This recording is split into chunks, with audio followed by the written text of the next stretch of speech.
Nah, dengan gregetnya ini mudah-mudahan forum ini nantinya bisa menggaung. Para kepala dusun sekecamatan Kota Karangasem bertemu bakal calon Bupati Karangasem Wayan Sudirte di sebuah warung makan di Saren. Mereka menyampaikan beragam uneknya tentang nasib dan kesejahteraan sebagai kepala dusun.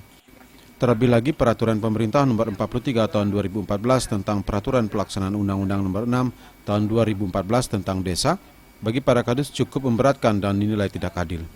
Padahal jabatan kepala dusun juga sama sebagai perangkat desa dan bahkan kepala dusun atau klien Banyar merupakan ujung tombak pemerintahan.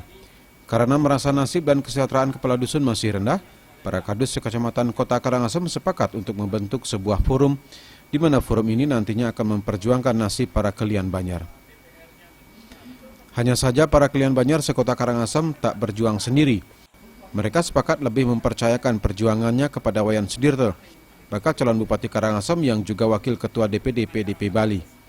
Perjuangan yang sama juga dilakukan para klien Banyar sekecamatan Sidemen.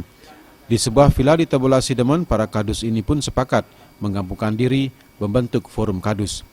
Mereka juga mempercayakan perjuangan nasib kepala dusun kepada Wayan Sudirte. Karena menurut mereka, Wayan Sudirte mampu menjembatani aspirasinya sekaligus menjadi pengawal dan merealisasikan aspirasi para kadus.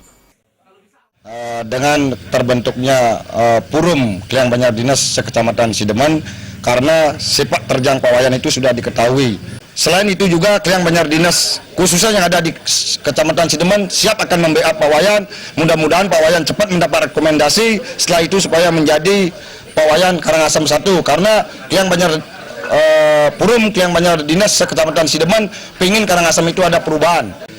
Dan kami siap untuk mendukung dan siap untuk memenangkan Pak Wayan Sudirte. Seandainya Pak Wayan Sudirte sudah dapat rekomendasi dari PD Perjuangan. Pak Wayan Sudirte adalah sangat tepat untuk membantu kami untuk menindaklanjuti untuk undang-undang ini dan PP ini tidak berlaku. Bagaimanapun juga kepala dusun itu adalah ujung tombak daripada pemerintahan desa. Kami seluruh klien Banyar Dinas Kecamatan Sidemen mendukung dan mendoakan biar bisa terpilih menjadi Bupati Karangasem dan bisa mempunyai Karangasem bisa lebih baik, lebih sempurna dan lebih bijaksana. Dengan terbentuknya Forum Kadus Sekecamatan Sidemen dan Kota Karangasem, berarti seluruh kecamatan di Karangasem telah terbentuk Forum Kadus. Seluruh Forum Kadus Kabupaten Karangasem juga telah sepakat mendukung Wayan Sudirte menuju Karangasem 1. Hari Pertama dan Saputra, Bali TV.